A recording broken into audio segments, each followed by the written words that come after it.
नमस्कार, स्वागत है आप सभी का हमारे इस बेहद खास कार्यक्रम जनवाणी में। मैं हूं आपके साथ आरिंद्र। जनवाणी का हमारा ये कारवां आ पहुंचा है अहमदाबाद में और इस वक्त हम मौजूद हैं साबरमती रिवर फ्रंट पर और इस क्रूज पर हमारी मौजूदगी है। और निश्चित तौर से अगर हम बात गुजरात की करें तो यहाँ पर लोकसभा की 26 सीटें हैं और ऐसे में मतदान से पहले ही सूरत की लोकसभा सीट बीजेपी के खाते में जा चुकी है क्योंकि वहां के प्रत्याशियों ने अपना नामांकन वापस कर लिया था। तो बीजेपी के लिहाज से अगर बात की जाए तो बीते दो आम चुनाव 2014 और 2019 में सभी 26 सीटें बीजेपी के खाते में गई थी और मुख्य पार्टी जो यहाँ विपक्ष में है वो कांग्रेस पार्टी एक तरीके से उसका खाता नहीं खुला था। तो स्पेशल 26 के तौर पर कह सकते हैं कि गुजरात बीजेपी के लिए है, लेकिन लड़ाई इस बार अब अभी 25 की रह गई है। लेकिन 25 सीटों को लेकर किस प्रकार का यहाँ पर उत्साह है, मतदान से पहले कौन से ऐसे मसले और मुद्दे हैं जिसको लेकर यहाँ की जनता अपने मन में कई प्रकार के सवाल को लेकर बैठी हुई है। क्योंकि अगर लगभग 1.5 साल पहले ही यहाँ पर राज्य विधानसभा के चुनाव हुए थे तो बीजेपी ने अभी तक की सबसे बड़ी जीत हासिल की थी, लेकिन उस जीत के बाद से लेकर अपनी 2 बार की बीती परफॉर्मेंस को दोहराना और जीत के हैट्रिक लगाना क्या बीजेपी के लिए संभव होगा? क्योंकि गृह राज्य अगर बात की जाए तो प्रधानमंत्री मोदी का और अमित शाह जी का है। ऐसे में कांग्रेस अपने न्याय पत्र के माध्यम से, न्याय यात्रा के माध्यम से पूरी तरीके से चुनौती देने के लिए तैयार नजर आ रही है। तो साबरमती के पानी में मसले और मुद्दों को लेकर कितना उफान है, ये जानने समझने की कोशिश करेंगे। बहुत ही खास मेहमान हमारे साथ इस वक्त मौजूद है, उनका परिचय आपसे कराते हैं। मेरे साथ बीजेपी की प्रवक्ता यहाँ पे मौजूद है डॉक्टर श्रद्धा राजपूत जी। जोरदार तालियों से एक बार स्वागत हो जाए मैम, आपका बहुत बहुत शुक्रिया अस्पताल में आने के लिए। कांग्रेस के प्रवक्ता के तौर पे हमारे साथ मौजूद है इस वक्त पार्थिव राज कठवाड़िया साहब, और बहुत बहुत स्वागत आपका भी जोरदार तालियों के साथ में। तो कांग्रेस बीजेपी हमारे साथ यहाँ मौजूद है। उसके अलावा वरिष्ठ पत्रकार हमारे साथ नरेश दवे जी इस वक्त मंच में मौजूद है, आपका भी बहुत बहुत स्वागत है। और तमाम मेहमानों के साथ साथ हमारे साथ मौजूद है इस क्रूज पर गुजरात की आम जनता, आप सबका भी बहुत स्वागत है। एक बार जोरदार तालियां अपने लिए बजा दीजिए क्योंकि आपका पार्टिसिपेशन मतदान के लिए भी जरूरी है और मुद्दे और चर्चा में पार्टिसिपेशन के लिए भी बहुत जरूरी है। तो शुरुआत करते हैं बीजेपी से, क्योंकि डबल इंजन की सरकार को लेकर लगातार बदलाव और काम को लेकर बात कर रहे हैं। श्रद्धा जी, क्योंकि ये बहुत जरूरी है, आप लोगों का घोषणा पत्र आया, प्रधानमंत्री मोदी लगातार रैलियां कर रहे हैं, सभी स्टार प्रचारक कर रहे हैं, हैट्रिक कैसे मनाएंगे? क्योंकि इतने सबके बाद भी 2 फेज का चुनाव निपट चुका है लेकिन वो उत्साह नहीं दिखाई पड़ रहा। क्या आपके दावों, वायदों में, घोषणा पत्र के द्वारा की गई अपील में वो दमखम नहीं रहा जो 14 और 19 में हुआ करता था? हैट्रिक कैसे लगेगी यहाँ? देखिए, पहली बात तो आप इसे घोषणा पत्र मत कहिए, ये संकल्प पत्र है, क्योंकि जो हम कहते हैं वो हम करके दिखाते हैं। सिर्फ चुनावी एजेंडा नहीं कि चुनाव आया है तो हम वचन जो है, वायदे हैं वो कर दे और उसे पूरा ना करें। तो ये घोषणा नहीं, ये संकल्प है। संकल्प है नए भारत का, संकल्प है हमारी पॉलिटिकल एस्पिरेशन का। 1980 में जब ये पार्टी आई थी तब हमारे पास सत्ता नहीं थी, हम विपक्ष से आए हुए हैं। रातों रात, मैं फिर से अटल बिहारी वाजपेयी जी को श्रद्धा कोट करूंगी कि रातों रात कुकुर मुत्ते की तरह आई हुई पार्टी नहीं है। बलिदानों की, संघर्षों की 1980 की पार्टी। जब सत्ता नहीं थी तो पॉलिटिकल एस्पिरेशन था, जहां हुए बलिदान मुखर्जी वो कश्मीर हमारा है, अनुच्छेद 370 और 35A को हटाएंगे और राम मंदिर बनाएंगे, यूसीसी था, ये सब हमारे पॉलिटिकल एस्पिरेशन थे। जैसे जैसे हमारे पास राज्यों में सत्ता आती गई तब से हमने विकास के काम किए। जो हमारे पंडित दीनदयाल उपाध्याय जी थे, संस्थापकों में से एक, उनका जो था हर खेत को पानी, हर हाथ को काम, अंत्योदय तक जाना है, इसीलिए विकास की बात की गई है। तत्कालीन मुख्यमंत्री जो गुजरात के रहे हैं नरेंद्र भाई मोदी जी, जो अभी हमारे आदरणीय प्रधानमंत्री है, अगर आप पॉलिटिकल यंगस्टर सारे बैठे हुए हैं, गूगल कर लीजिए, विकास के मुद्दे पे राजनीति, डेवलपमेंटल मुद्दे पे राजनीति की अगर किसी ने शुरुआत की हो और इससे चुनाव का सबसे बड़ा मुद्दा बनाया तो वो आदरणीय नरेंद्र मोदी जी ने बनाया। हमने हमारा जो पंचनिष्ठा है, हमारा जो एस्पिरेशन है उसे भी रखा और साथ में उन सभी मुद्दों पे काम किया है जिसकी नए भारत को जरूरत थी, चाहे वो जनधन के अकाउंट हो। आप जो बातें गिना रही हैं ये लगातार घोषणा पत्र, इसको आप संकल्प पत्र कह रहे हैं, उसके माध्यम से है। बावजूद उसके पहले चरण के बाद से मसले और मुद्दे बदल क्यों गए हैं? क्योंकि इन्हीं मसलों पे बीजेपी टिकी हुई क्यों नहीं है? हम भावनात्मक मसलों को क्यों आगे किया जा रहा है? देखिए, हम इन्हीं मसलों पे टिके हुए हैं ना, तभी तो हमने जनधन खुलाया है, तभी तो हमने 5 किलो राशन दिया है, तभी तो हमने आयुष्मान कार्ड की बात की, तभी तो हमने प्रधानमंत्री आवास योजना दी, तभी तो हमने मुख्यमंत्री आवास योजना दी। ये बच्चे आज जाते होंगे एयरपोर्ट, देखते होंगे कि कैसे एयरपोर्ट है। आज आप जहां पर खड़े हैं यह अहमदाबाद है, मेरा होम टाउन है। आप देखिए कि साबरमती रिवर फ्रंट पे अटल ब्रिज है, आज ये क्रूज पे हम खड़े हुए हैं, आज देश के अंदर वंदे भारत है, आज देश के अंदर तेजस है, आज रेलवे है। देश के रक्षा मंत्री ने कहा है एक समय पे हम लोग सारी चीजें जो है यहाँ पे मैन्युफैक्चर नहीं होती थी, सारी चीजें हम बाहर के देशों से लाते थे। आज ये है कि हम बाहर के देशों से कोई चीजें नहीं ला रहे, हमारे देश में मिसाइलें बन रही, हमारे देश में बुलेट प्रूफ जैकेट बन रहे, हमारे देश में वैक्सीन बनी है। बाहर से लाने की बात की तो मुझे ध्यान आया बगल में आपके बैठे कांग्रेस के नेता, बहुत से नेता भी आप लोग लेकर आ रहे हैं और आपके नेताओं में भी नाराजगी इस बात को लेकर नजर आ रही है। वो बात बार बार आती है और आपको पूछना भी चाहिए और बिल्कुल पूछना चाहिए, और मैं इसका बहुत खुले मन से जवाब दूंगी, क्योंकि जब आते हैं तो हम भी पूछते हैं कि भाई आप क्यों आ रहे हो। बात यह है कि सभी लोगों ने राजनीति इसलिए ज्वाइन किया कि सार्वजनिक जीवन में उनके कुछ दायित्व है जिसमें वो कुछ करना चाहते हैं। हाल फिलहाल में मैंने काफी लोगों को देखा है जब कांग्रेस से आते हैं तो कांग्रेस की कोई विचारधारा नहीं है। देखिए, आप पॉलिटिकल पार्टी में है तो जब सत्ता नहीं थी तो मैंने कहा था ना, हमारी विचारधारा थी कि भाई हम कश्मीर के मुद्दे पे काम करेंगे, हम राम मंदिर बनाएंगे। आज कांग्रेस की विचारधारा में बार बार करूंगी, मौसम उतने नहीं बदले जितनी कांग्रेस की विचारधारा बदली है। कांग्रेस की विचारधारा बदल गई पार्थिव राज्य, क्योंकि बात अगर इसको थोड़ा तथ्यों से जोड़े तो 2014, 2019 और अभी हालिया विधानसभा का चुनाव भी, और राज्य में आप बहुत लंबे समय से राज्य की सत्ता में भी नहीं है।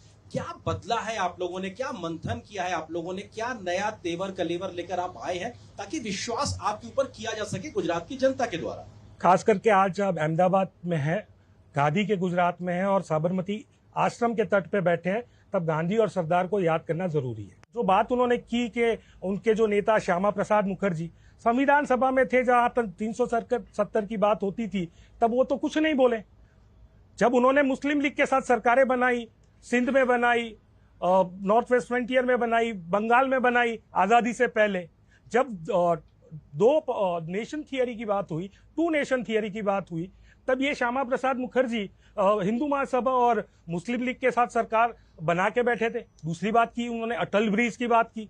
ये जो साबरमती नदी जो अहमदाबाद में जो जिसे कहते हैं कि वर्टिकल दौड़ रही है, उसके ऊपर जितने भी ब्रिज बनाए अटल ब्रिज के अलावा, वो भारतीय राष्ट्रीय कांग्रेस में बनाए, और वो सारे ब्रिज पे आप मुफ्त सवारी कर सकते हो, अपनी गाड़ी ले के जा सकते हो, मुफ्त है उसके ऊपर जाना। उन्होंने एक ब्रिज बनाया जिसके ऊपर आप गाड़ी भी नहीं ले जा सकते हैं और उसके ऊपर भी आप 30 रुपया भुगतान करते हो। उसके साथ साथ जो ब्रिज वो बनाते हैं, हम अहमदाबाद की बात करें कि हाटकेश्वर का ब्रिज बनाया, क्या हालत हुई, भ्रष्टाचार में आज भी ऐसा का ऐसा पड़ा हुआ है। और उसके साथ साथ साल में ऐसे 7-7 ब्रिज निकल के आते हैं जो नए निर्माणाधीन होते हैं, नए बने हुए होते हैं, वो टूट जाते हैं। ये भ्रष्टाचार की व्याख्या थी। लोगों को बात करते हैं कि हम भ्रष्टाचार के विरोधी हैं, विकास की बात करने वाले। मुझे तकलीफ, बात मैं जो कह रहा हूं कि आप जब तकलीफ में होते हैं तो किसे याद करते हैं? अपने माए बाप को, भगवान को याद करते हैं। बीजेपी के सत्ताधीश जब वो उनकी कोई बात नहीं चलती है, जब वो तकलीफ में आते हैं तो किसको याद करते हैं? हिंदू मुस्लिम को याद करते हैं, शमशान कब्रिस्तान को याद करते हैं, भारत पाकिस्तान को याद करते हैं। तकलीफ में होते हैं तब यह याद आता है। तो उसमें विकास के नाम पे जब बात करते हैं, विकास के मॉडल की बात करते हैं, तो रोजगारी की बात क्यों नहीं करते हैं? वो विकास के मॉडल की बात करते हैं तो बेरोजगारी की बात क्यों नहीं करते? आज दही बड़ा खाने का मन है। वाह क्या स्वाद! असली स्वाद तो MDH दही बड़ा रायता मसाले से ही आता है। आपकी सुरक्षा है हमारे लिए बहुमूल्य, इसलिए जब भी लें LPG सिलेंडर जरूर कराएं प्री डिलीवरी जांच। आपकी सुरक्षा को और बेहतर सुनिश्चित करने के लिए हर घर में हो रही है रसोई गैस उपकरणों की सुरक्षा जांच।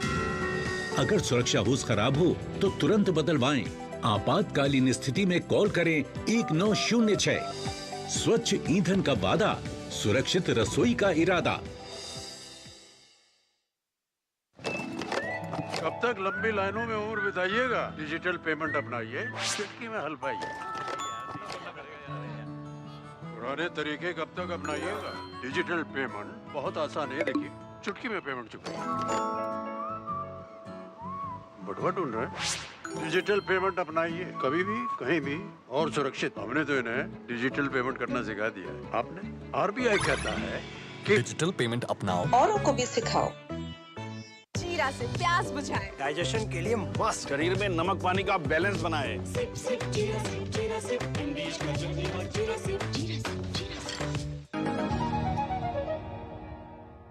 महत्वपूर्ण यह है कि बीते 2 आम चुनाव हो या राज्य विधानसभा के चुनाव हो, आपने लगातार हर बार बहुत मुखरता से बीजेपी को घेरा है और ये तमाम मसले वादे आपने जनता के बीच रखे हैं, लेकिन वो विश्वास बहाली क्यों नहीं हो पा रही है? आपने क्या खुद से कभी पार्टी के तौर पर इन सब चीजों का आप मंथन करके नए तरीके से जाने की सोची है?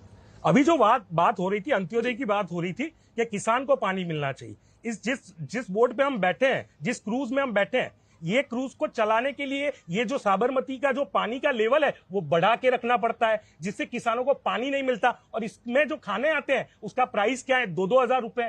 किसान को पानी नहीं मिलता और यहाँ पे 2000 की प्लेट खाने आने वाले लोग होते हैं। तो कौन सा अंत्योदय का मॉडल है ये? पानी किसको मिलना चाहिए? किसान को। आप कहते थे किसान की आय दुगनी होनी चाहिए, क्या हालत हो गई?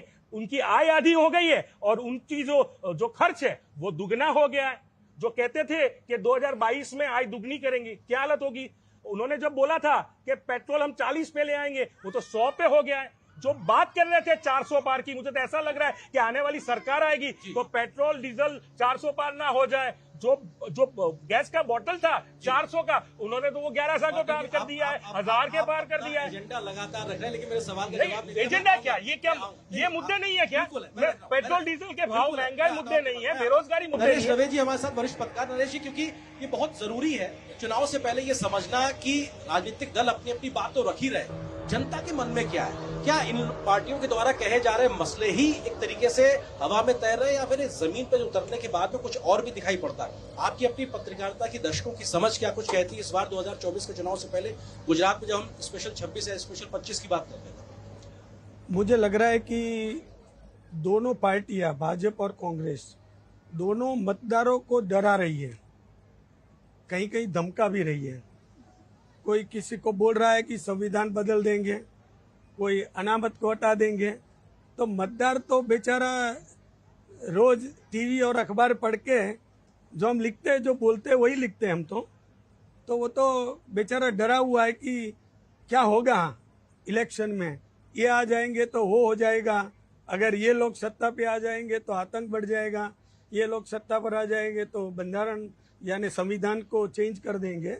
तो मुझे लग रहा है कि मतदार को किसी न किसी तरीके से लुभाने की जो कोशिश हो रही है, उसमें नेताओं के भाषणों में जो एक निम्नता आई है, थोड़ा उसका जो होना चाहिए, जो एक जब हम भाषण कर रहे हैं तो उसकी मर्यादा शब्दों का चयन वो जो होना चाहिए वो नहीं हो रहा है।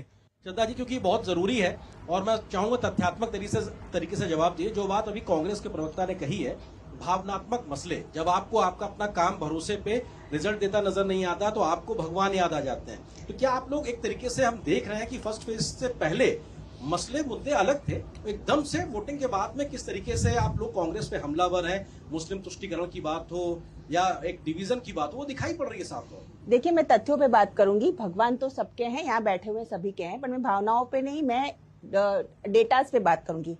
पानी का मुद्दा उठाया आपने। 2005 गुजरात जो एक स्टेट है, ये पानी के मामले में हमारे पास थोड़ा बारिश की कमी है।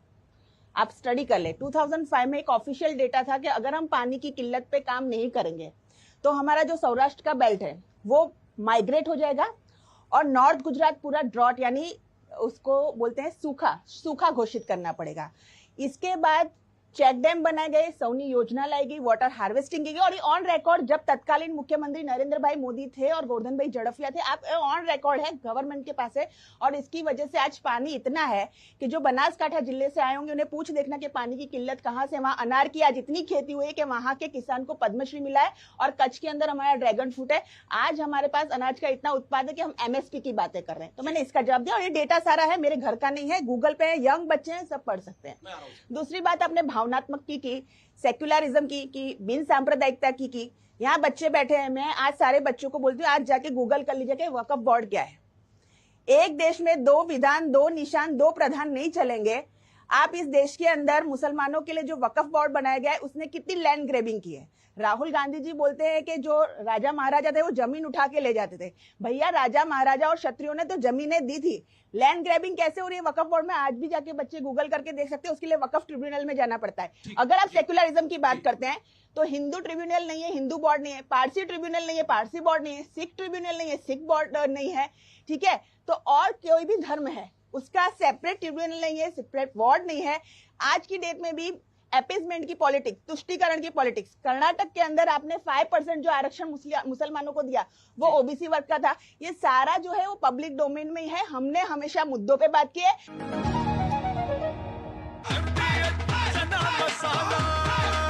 अब छोलिया हो या लोबिया, सफेद चने या काले चने, सब कुछ मजेदार बने।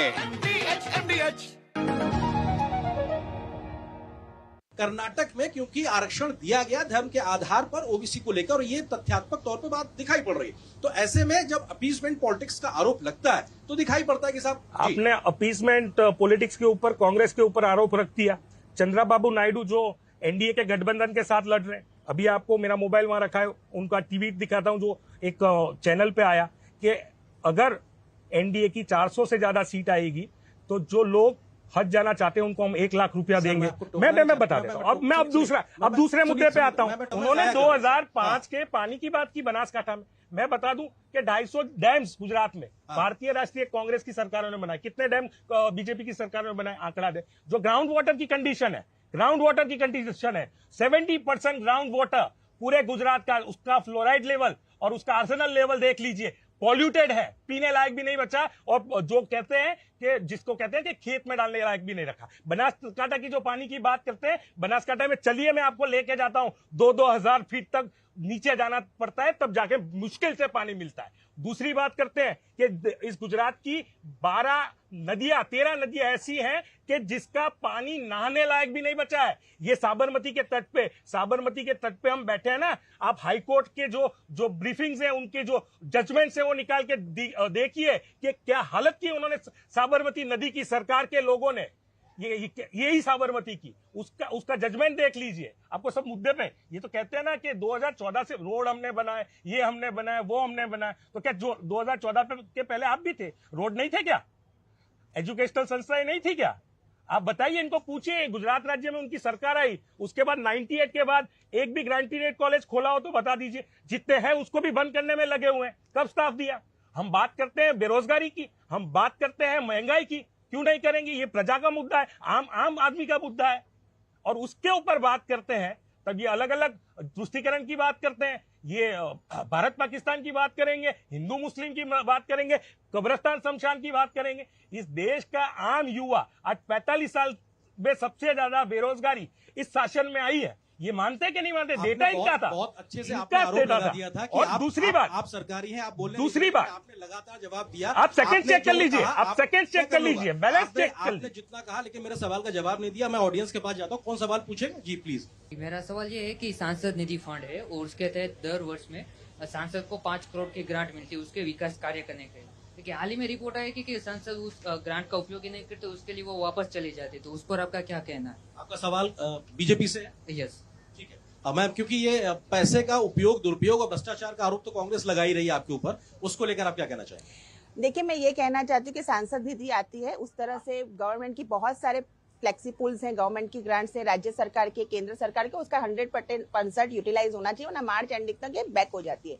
लेकिन उसको यूटिलाइजेशन करने के लिए जो मैं कहती हूँ रेड टेपिज्म, जो हम यही कह रहे हैं ना कि पहले कितना जो रेड टेपिज्म था, वो रेड टेपिज्म यानी फाइलिंग प्रोसीजर आज कितनी कम हुई है। आज आप देखिए कि काफी सारा जो हम लोगों ने ई ऑक्शन करवा दिया।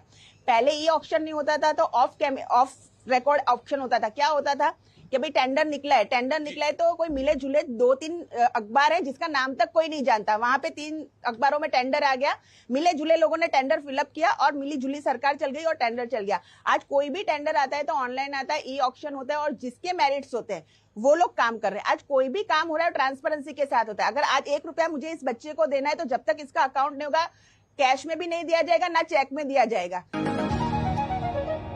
आधे बाउल दही में 4 चम्मच MDH चटनी पुदीना मसाला डाला, स्टर करो, पुदीना चटनी तैयार। MDH चटनी पुदीना मसाला।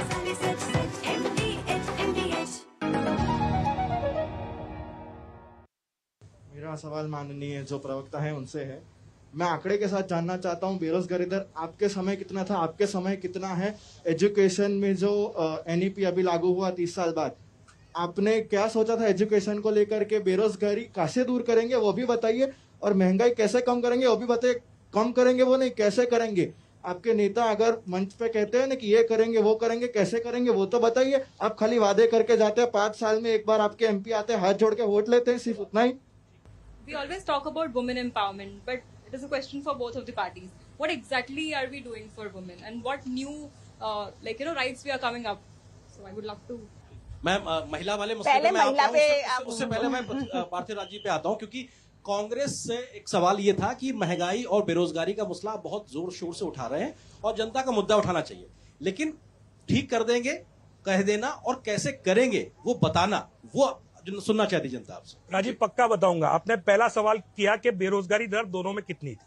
आज आप देख सकते हैं कि हमारे पुलिस कांस्टेबल की भर्ती प्रक्रिया में बीटेक के लोगों को, और जहां प्रोफेसर जो पीएचडी होते हैं उनको कहीं ना कहीं चपरासी के लिए अपना नामांकन करना पड़ता है, आवेदन करना पड़ता है। ये परिस्थिति जो कांग्रेस के टाइम था, पूरे नेशन में 5% से कम नीचे बेरोजगारी दर था, 4% समथिंग, जो इनके अंदर बढ़ के 7% से ज्यादा हो गया। दूसरी बात, आप कैसे करोगे?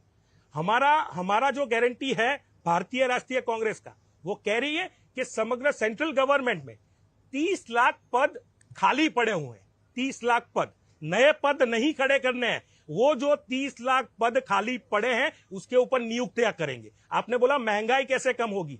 हमारा मनरेगा का कानून आया था 2004 से 14 में, जो कानून के अंडर जो गांव के लोग थे उनको अपने गांव में रोजगार मिला मनरेगा के अंडर, तो उसकी वजह से 25 मिलियन लोग गरीबी रेखा से बाहर आए। ये आंकड़ा सरकार का नहीं, ये रिसर्च करके आप चेक कर लीजिए कि आंकड़ा कहां से आया है। दूसरी बात, नहीं मुझे उनके सारे जवाब जो है, हम लोगों के टाइम पे एक्साइज ड्यूटी कितनी थी पेट्रोल और डीजल पे, आज की सरकार में कितनी है आप चेक कर लीजिए। हमारे सरकार में 1 रुपए, 2 रुपए, 3 रुपए थी, इनकी सरकार में 22 से लेके 32 रुपए तक गई पेट्रोल डीजल पे। आज क्रूड का रेट कम हुआ, पर हमारे ऊपर टैक्स का जो वेरिएशन बढ़ा, उसकी वजह से हमें सस्ता पेट्रोल डीजल नहीं मिला। आज राजस्थान में, गुजरात में 30 साल से भाजपा की सरकार है, राजस्थान में सरकार लाने के लिए 400 का गैस सिलेंडर ये लोग बोल सकते हैं। गुजरात की क्या गलती है जो 30 साल से भाजपा को जिता के भेजती है, और यहाँ के लोग 400 की बजाय 1100 का सिलेंडर पे कर रहे हैं। और ऐसे अलग अलग मुद्दे पे आते हैं। श्रद्धा जी, क्योंकि ये महंगाई बेरोजगारी का मसला है और जनता के बीच से उठा है, और महिला सुरक्षा, इसको लेकर संक्षेप में थोड़ा समय का ध्यान रखिए। महिला सुरक्षा को लेकर पहली बात तो महिला का जन्म होना चाहिए। उसकी जो गर्भ में भ्रूण हत्या हो जाती थी, ये बड़ा विकट हमारे लिए प्रश्न था। और गुजरात से जब तत्कालीन मुख्यमंत्री थे तो एक गुजरात में कैंपेन चला था, बेटी बचाओ बेटी पढ़ाओ, जो आगे जाके नेशनल।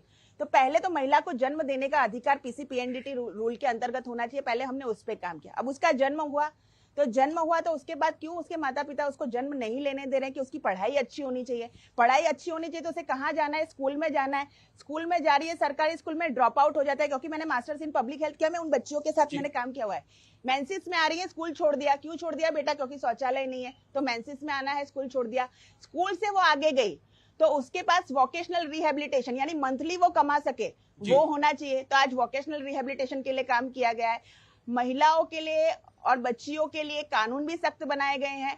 आज महिलाओं को प्राधान्यता हर क्षेत्र में दिया गया है। रक्षा के क्षेत्र में बॉर्डर सिक्योरिटी फोर्स की जब बहनें उन्होंने परेड की थी तो प्रधानमंत्री नरेंद्र मोदी ने कहा कि सारे आदमी लोग सिक्योरिटी फोर्स में सारे मेल कर रहे हैं, फीमेल क्यों नहीं कर रहे? अच्छा, महंगाई पे कहती हूँ, डबल डिजिट का इन्फ्लेशन, संक्षिप्त में कह रही हूँ, आप सर्च भी कर लीजिएगा। यूपीए के काल में डबल डिजिट का इन्फ्लेशन हुआ है, वैसा कभी ना वाजपेयी जी की सरकार में हुआ है ना मोदी जी की सरकार में। और सबसे अच्छा मुद्दा जो आपने उठाया है रोजगारी का, वो उठाते रहिए, सब लोगों को उठाते रहना चाहिए। भारत में नहीं, दुनिया की कोई भी गवर्नमेंट, रोजगारी का मतलब ये नहीं है रोजगारी की जो गवर्नमेंट रोजगारी होती है और एक नॉन गवर्नमेंट रोजगारी होती है। कोई देश ये नहीं कह सकता कि जितनी पॉपुलेशन है सबको गवर्नमेंट जॉब मिलेगी।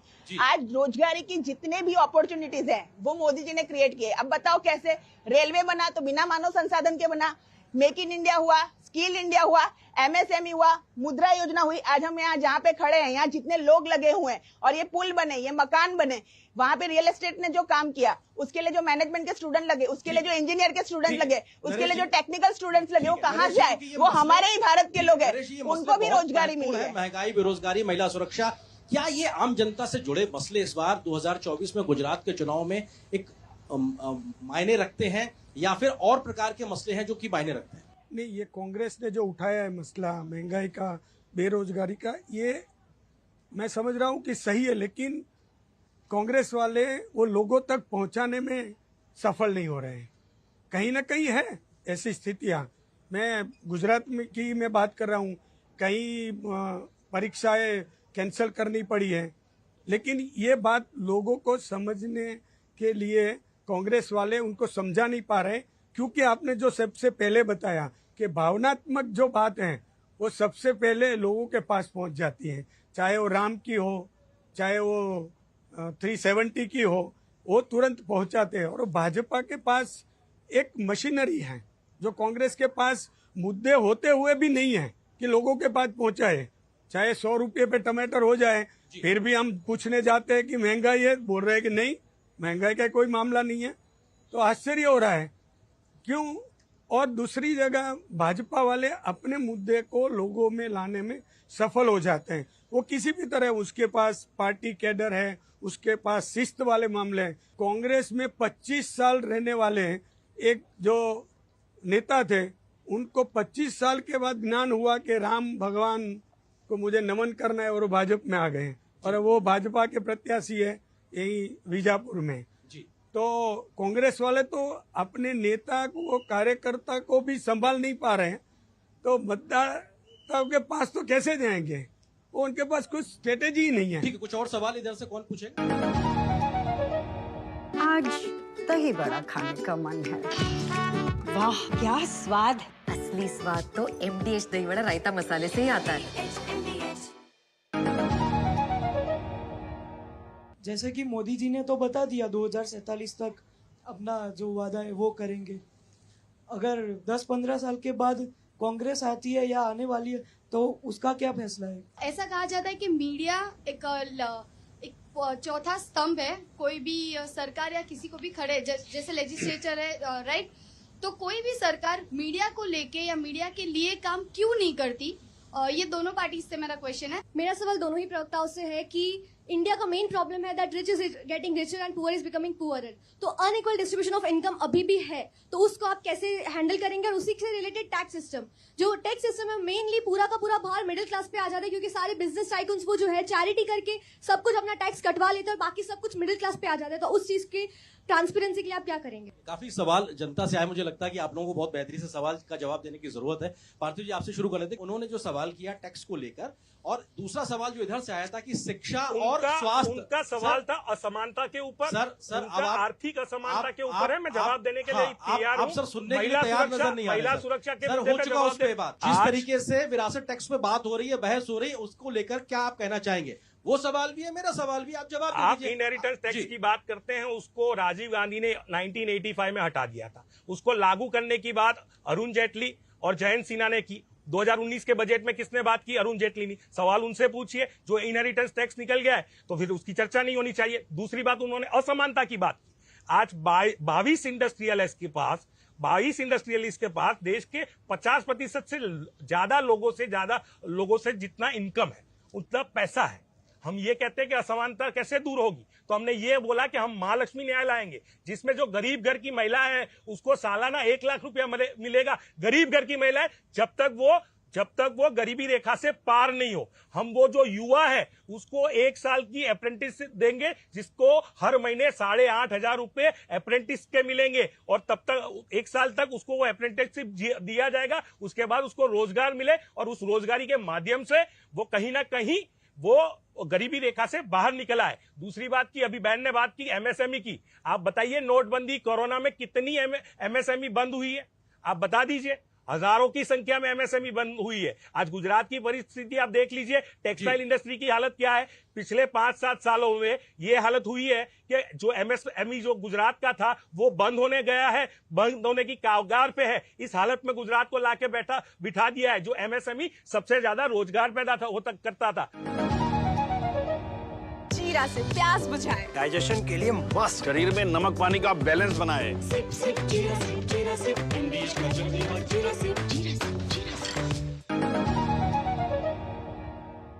शिक्षा और स्वास्थ्य महंगा होता जा रहा है, और आय की असमानता, कांग्रेस पे आप आरोप लगा रही, जनता से भी सवाल आ रहा है। आज 5 लाख का आयुष्मान का कार्ड का जिसने भी लाभ लिया है, जिसने भी अपने उसके अंदर ऑपरेशन करवाए, घुटनों के ऑपरेशन करवाए, हार्ट के ऑपरेशन करवाए, कैंसर के ऑपरेशन करवाए, ट्रोमा के ऑपरेशन करवाए, क्योंकि मैं इस फील्ड से ही हूँ, न्यूरो के ऑपरेशन करवाए, आप उन जाके लाभार्थियों के घर की एक बार मुलाकात लीजिए। वो रो पड़ते हैं कि अगर ये कार्ड नहीं होता तो आज हमारी दशा क्या थी। पहले हार्ट का जो स्टैंड रख रहे थे उसका प्राइस क्या था, आज हार्ट के स्टैंड का प्राइस क्या है, आप ये देख लीजिए।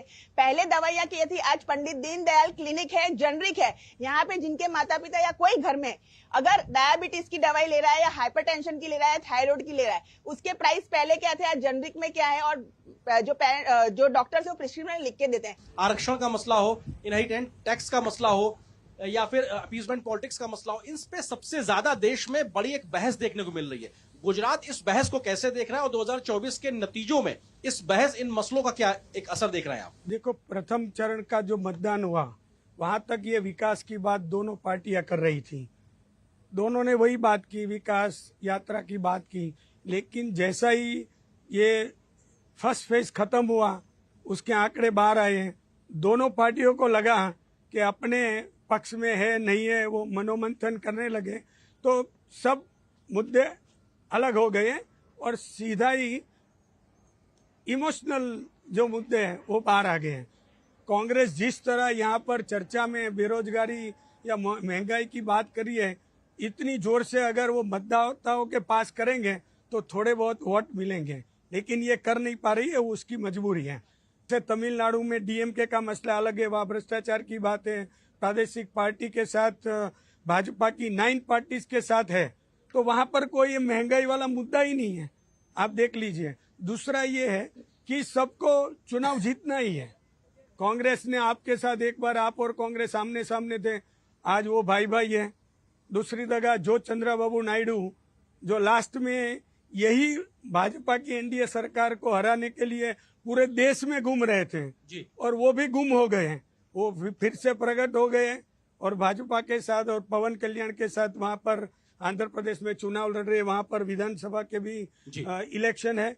तो अब क्या है, आपका जो सवाल ये है कि ये सब बातों की गुजरात में क्या असर रहेगी। अभी जो है एक क्षत्रिय आंदोलन का मामला चल रहा है जो आप सबको पता है, तो उससे कांग्रेस थोड़ी उत्साहित है। उनको लग रहा है कि चलो भाजपा के अगेंस्ट वो रूपाला के सामने था, वो पूरा भाजपा के सामने हो गया। भाजपा वालों को लगा कि ये सब ठीक ठाक हो जाएगा, लेकिन क्या उन लोगों से अंडर एस्टिमेट कर दिया जी, तो अभी वो झेल रहे हैं।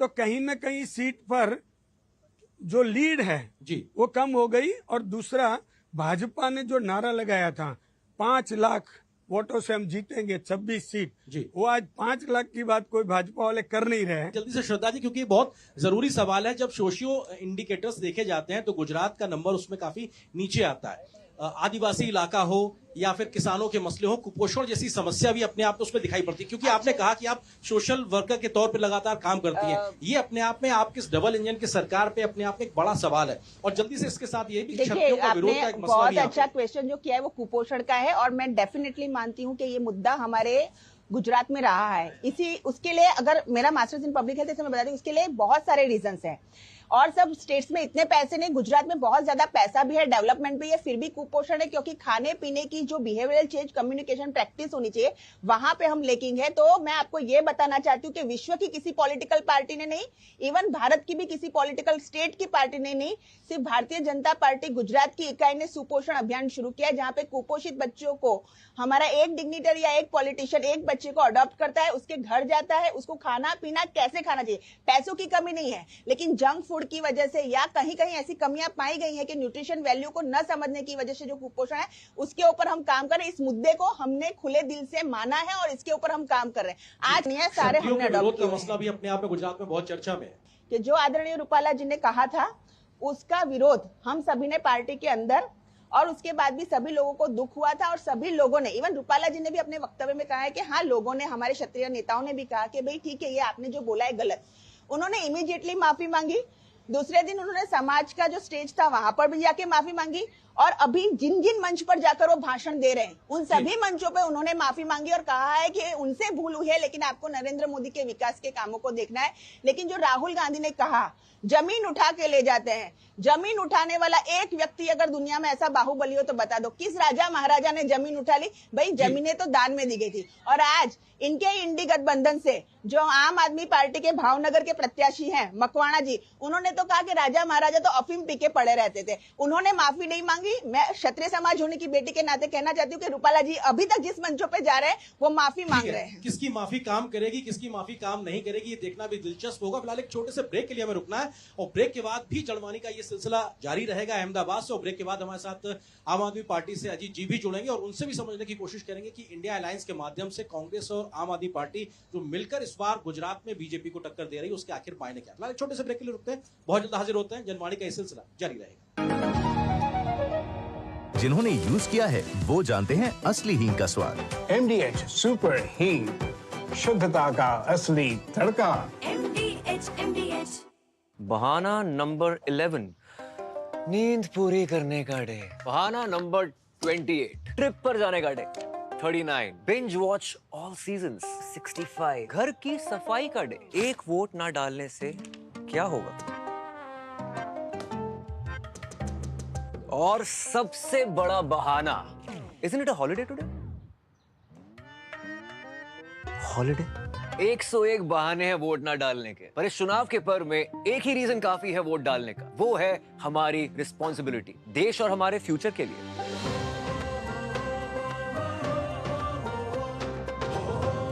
तो चलो सब मिलकर मनाते हैं इस चुनाव के पर्व को गर्व के साथ। आधे बाउल दही में 4 चम्मच MDH चटनी पुदीना मसाला डाला, स्टर करो, पुदीना चटनी तैयार। MDH चटनी पुदीना मसाला।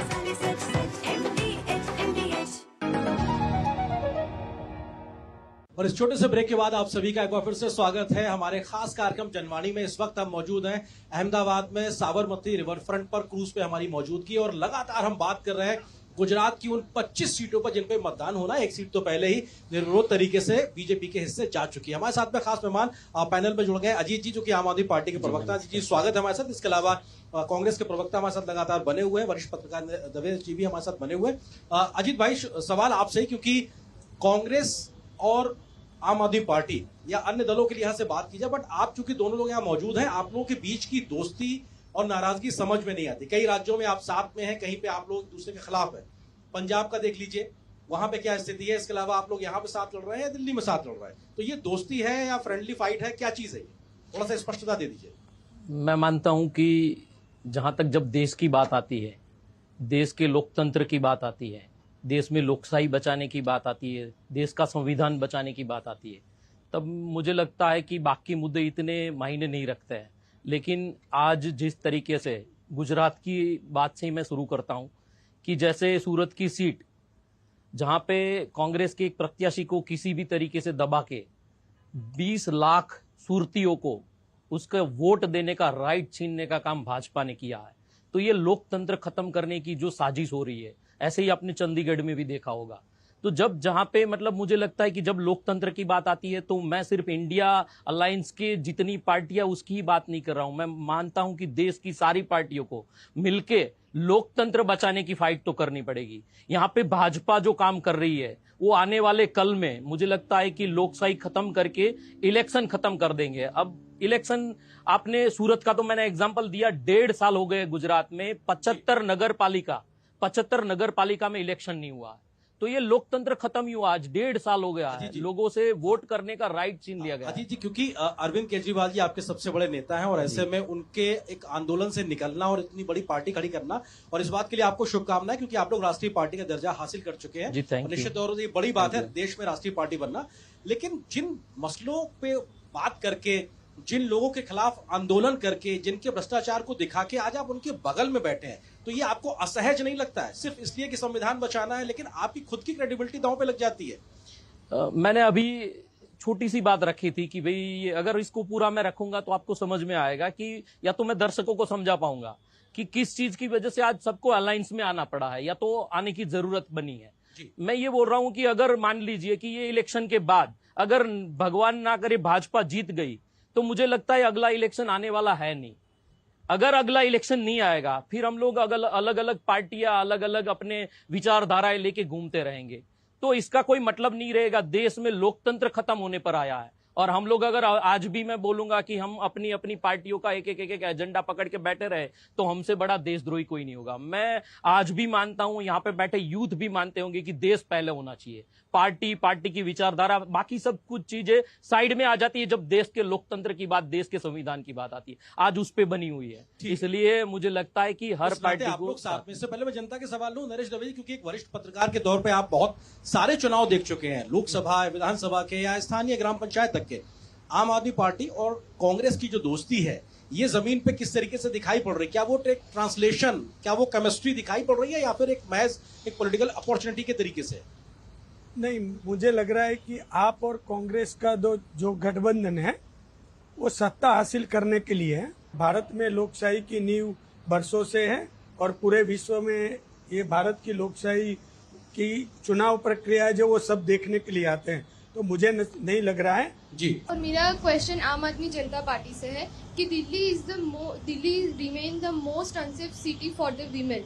तो आप ट्रैवलिंग फ्री दे रहे हो, सब कुछ महिलाओं को दे रहे हो, लेकिन उन सब का फायदा कब ले पाएगी महिला जब वो सेफ होगी? तो उसके बारे में आपने कौन सी पॉलिसीज लाई है और फ्यूचर में आप कौन सी पॉलिसीज लाएंगे? महिला सुरक्षा के लिए सिर्फ मुसाफरी फ्री नहीं दे रहे हैं, बसों में हमने मार्शल लगाए हुए हैं, बाकायदा मार्शल रहते हैं साथ में।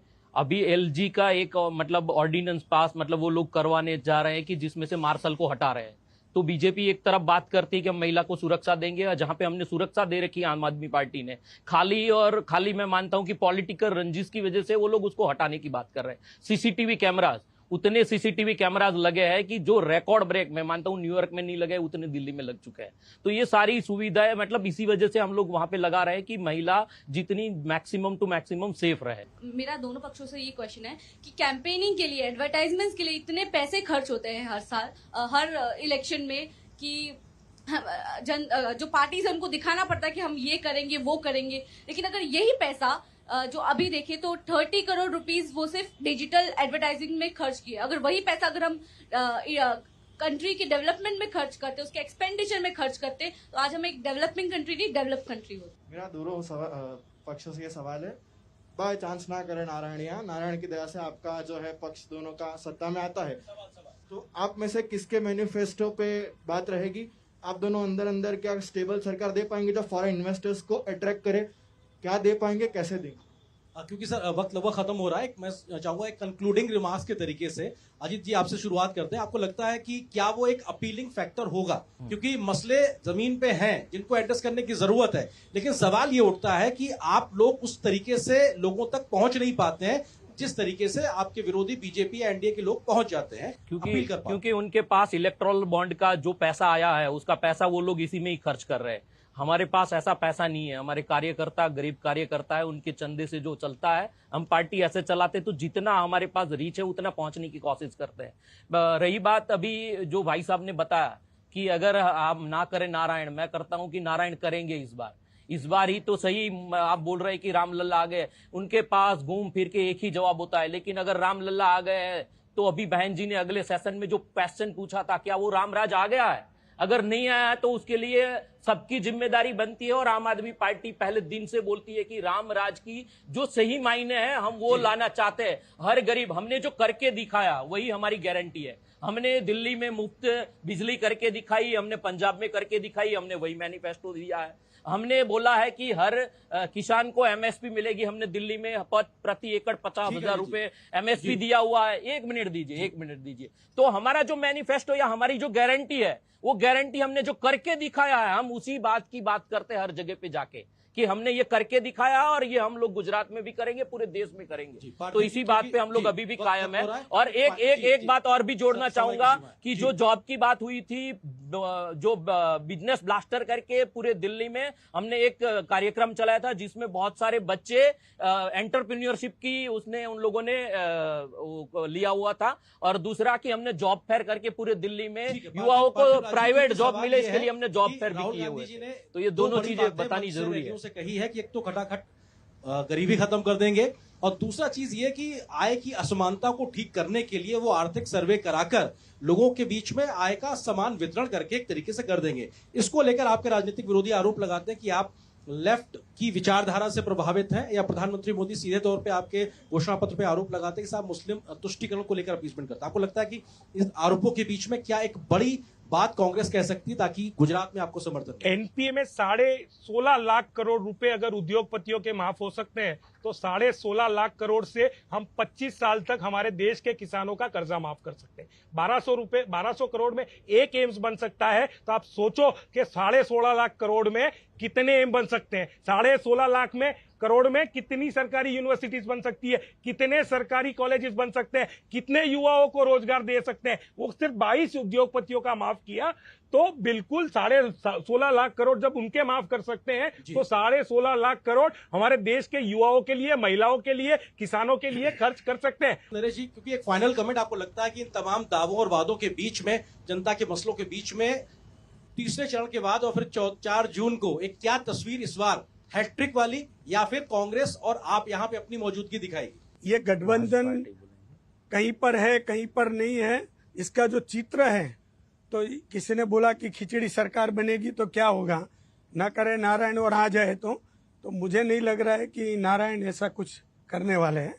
लेकिन मैं ऐसा समझ रहा हूं कि लोकशाही में विपक्ष मजबूत होना चाहिए जी। अगर विपक्ष नहीं होगा तो शासक पक्ष को कौन पूछेगा सवाल, क्योंकि मतदाताओं की बहुत सारी मर्यादा है। आज आपको पूछने का मौका मिल रहा है सब, बाकी तो नहीं मिल रहा है। तो विपक्ष है वो मजबूत होना चाहिए। तो मेरी तो विपक्ष को शुभेच्छा है, आप और कांग्रेस दोनों साथ मिले और बाकी सब साथ मिले और एक प्रबल विपक्ष के रूप में आप उभर जाए, ऐसा। और चित्र भी यही दिख रहा है। ये जो आ रहा है 400 के पार की बात हो रही है, वो तो ठीक है, वो अपने कार्यकरों को और बाकी लोगों को उत्साहित करने के लिए वो की गई है। और 400 पार होगा तो संविधान बदल जाएगा, वो भी आप चिंता मत करो। एज ए जर्नलिस्ट मुझे लग रहा है कि संविधान कोई बदल नहीं सकते। अभी पत्रकारिता जो जिंदा है वो उसके खिलाफ आवाज उठाएंगे। एक बार फिर से जोरदार ताली बजा दीजिए, क्योंकि ये पार्टिसिपेशन बहुत जरूरी है और तभी जनता की आवाज को जनवाणी के मंच के माध्यम से रखा गया है। और मैं गुजरात का वोटर नहीं हूं, लेकिन जब मुझे मौका मिला तो देखिए मेरी उंगली का निशान जहां पे मैंने वोट किया। और कार्यक्रम के खत्म करते समय हम आपसे इस बात की दूरदर्शन न्यूज की ओर से अपील करते हैं कि आपको जब मौका मिले वोट जरूर कीजिए, किसी को भी कीजिए, वोट जरूर कीजिए, क्योंकि ये लोकतंत्र में सहभागिता का आपका मौका है। जब आपका मौका आए तो निश्चित तौर से सिद्ध कीजिए कि आप एक जागरूक मतदाता के तौर पर सही विकल्प को चुनने के लिए अग्रसर नजर आ रहा है। फिलहाल इस खास कार्यक्रम जनवाणी में अहमदाबाद से मेरे साथ इतना है, लेकिन डीडी न्यूज पर खबरों का सफर लगातार जारी रहेगा। नमस्कार।